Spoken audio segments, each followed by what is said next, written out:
So I think it mean more to me personally than it would career-wise. That's just how I look at it. I think personally it would mean a lot to me for me, but it would mean a lot to me for Jeff Hensley, for Mike Beam, for everybody on this 23 group. Outside of everything we do racing-wise and what it means and jobs for next year and all that kind of stuff, I know how hard everybody has worked, including myself, but all of these guys, and man, I want nothing more than to bring this championship home for these guys. So yeah, I think for me it's more personal. Yeah, it's been a long road. You know, it's been a lot of grinding.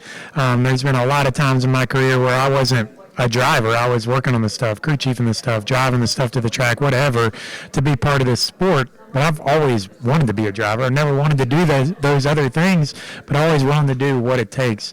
But there's a lot of that mentality on our team as well. So yeah, it means more. I appreciate these opportunities more.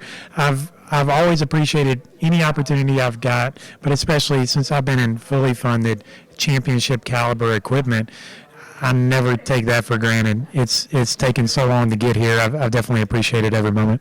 You know, like I started out my career knowing like, hey, I can't wreck in practice because we might be out for the rest of the season or may not race again the rest of the year or whatever. So I've always kind of had that mentality, probably to a fault, early on. And then there was times in my career that, hey, whatever teams were shutting down or whatever, it's like, hey, I'd never know when my next opportunity is. This is must win for me. So I feel like I had the must win mentality probably before we went to this racing format in certain situations. So I was kind of used to that pressure and kind of at peace with that pressure and knowing that there is uncertainty, right? That you'd be a better driver if you didn't have that pressure. You know, I think I would be better in the short term. I don't think I would race better. Like, it's about checkered flags, right? It's about the end of the race. I think if I didn't have that at the beginning of my career so ingrained in me, I think my first lap of practice would be faster than it is normally.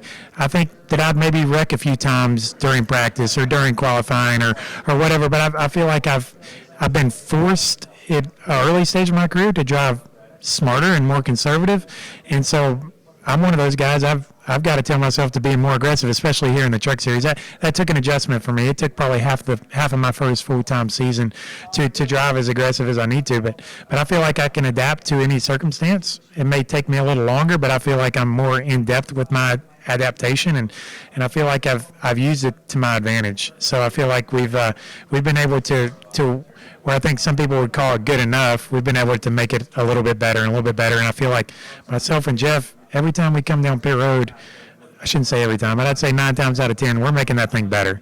You know, I think some of the other guys can't necessarily say that, but I think we're optimizing it every time. You know, I think I've just been at peace with all the uncertainty. I've never been able to control my own destiny or my own plans. I think this year, and then my last deal-making year, which was at the end of 2021, was the first time in my career that I've ever had options. There's never been a time before that I would say, oh, yeah, I don't want to go there, I want to go there. No, it's always, those opportunities have always chosen me. Well, I've actually got to choose these last couple opportunities, and it's been incredibly rewarding, you know, and I appreciate the fact that I've been able to do that. But yeah, that's a kind of different worry, because beforehand it's just, hey, I'm going to take whatever opportunity falls in my lap, good one, bad one, I'm going to take it and make the most of it. So yeah, it's, you know, it's something that's a little bit different than maybe for some guys, but you know, I appreciate it. Can you control your own destiny? Can you come something or not? Absolutely. Us at our best, we beat these other three at their best. I truly feel that way. I don't think we need luck, or I don't think we need anything special to happen. But if we're good or we're excellent, that's not good enough. I think us at our best, executing on pit road, me executing on restarts, us having the best setup truck out there, I think we beat these other guys. But we can't be good. We can't be a top 5 truck. We can't be a top 10 truck. We've got to be the best. And but like I said, I'm at peace knowing that we've given it our best effort to this point, but I'm also at peace knowing like we have the organization, we have the speed behind this to where if we do that, we can do that. This time last year, I couldn't say that. If we hit everything perfect, this time last year, I think we're a top 5 truck and maybe we can sneak into a win. But this year, we have the speed. You know, we don't have the consistency. We're not executing, as clean as I'd like to or anything, but we have the potential there. So if we do our jobs, it doesn't really matter what the other guys do, in my opinion. Think of the stories that you'll be able to share with your children, though. About a bootstraps guy that had to work his way up. Yeah, I don't feel like you see that a lot. You do see it some. There's guys that I'm friends with out here that I'm very, very proud that have made it to the cup level and stuff like that. But yeah, it's few and far between, right? There's obviously the path I took is not is not very wide and it's not very common. So yeah, I'm proud of that.